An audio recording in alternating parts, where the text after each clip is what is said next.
It's the center of the Birmingham summer, the Commonwealth Games. A 41-year-old wait ended with a bronze medal winning exploit. But the point is, we are going to celebrate the Games in all its diversity.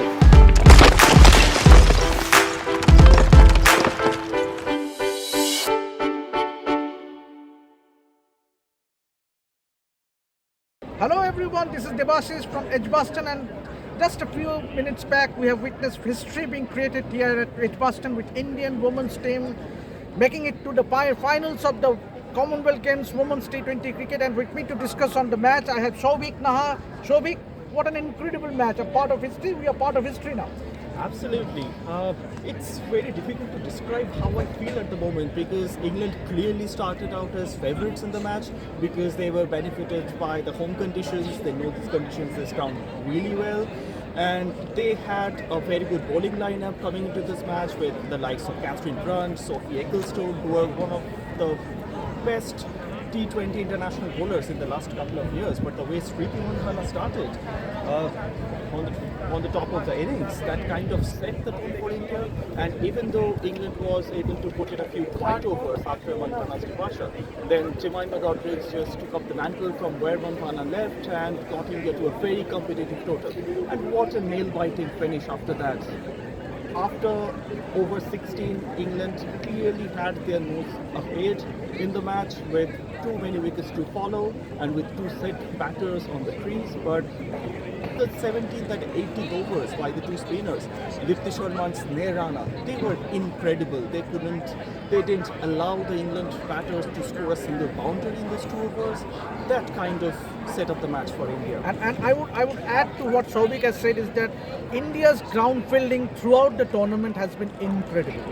It was top notch, because the run out by Smriti Mandhana towards the end, I think that made the difference. Had Nat Shibber had she stayed on the wicket for a few more minutes, then things would have been different. And eventually in the end, India ended up winning the match by just 4 runs. So to me, that run out was Smriti Mandhana, and the way the ground fielding overall has been superb throughout ever since that first match against Australia. But so we coming back to the final, obviously the big match coming up tomorrow.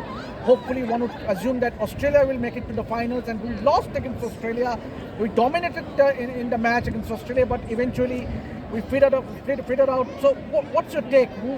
What do you reckon for tomorrow's big final?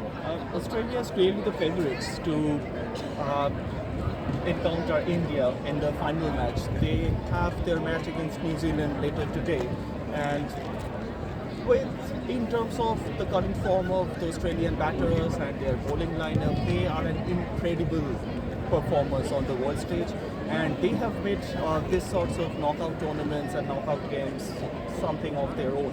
It's very difficult to beat them, but I will hope against hope that India will be able to pull that off tomorrow. And one more thing is that we have been in the finals of the 50 over, we have been in the finals of T20 World Cup, but then we eventually did not end up winning. But this is our opportunity, this is a golden opportunity for the Indian women's team to win something. And what a feeling that will be, Shobik, to hear the national anthem at the Edgbaston ground when if Harmanpreet Kaur and the team goes on to win the final. It is already giving me goosebumps. Means to just think about India making it to the finals, and obviously one should speak about the Indian Jemimah Rodrigues as well. I mean, she has been the batter. Last match also against Barbados, she has performed really well, and also today's 44. That innings is worth gold to me. Had she not played that innings, we wouldn't have ended up scoring 164. Award on Jemimah Rodrigues' innings today. Jemimah was really good today. She's kind of the linchpin of the Indian batting in the middle order. Her role is to play the anchoring role in the Indian batting team, in the Indian batting lineup, and she was the one who was able to find boundaries towards the end, which Dipti Sharma couldn't find, and then Pooja Vasudha got run out, unfortunately, in the quest of quick runs. But Jemimah played a gem of an innings towards the end to get India above 150 and even 160, which proved to be very crucial because the match was really close and India won only by a margin of 4 runs. That is just one boundary could have made the difference. And obviously, so friends, we will be back here again tomorrow for the big final coming up. Hopefully, India will meet Australia. So keep watching this space, keep watching RevSportz to get all the live updates and the news and the mood visuals from here in the Commonwealth Games. This is me, Debasis, signing out with Souvik Naha from Edgbaston. Until then, goodbye. It's the center of the Birmingham summer, the Commonwealth Games. A 41-year-old wait ended with a bronze medal winning exploit. But the point is, we are going to celebrate the games in all its diversity.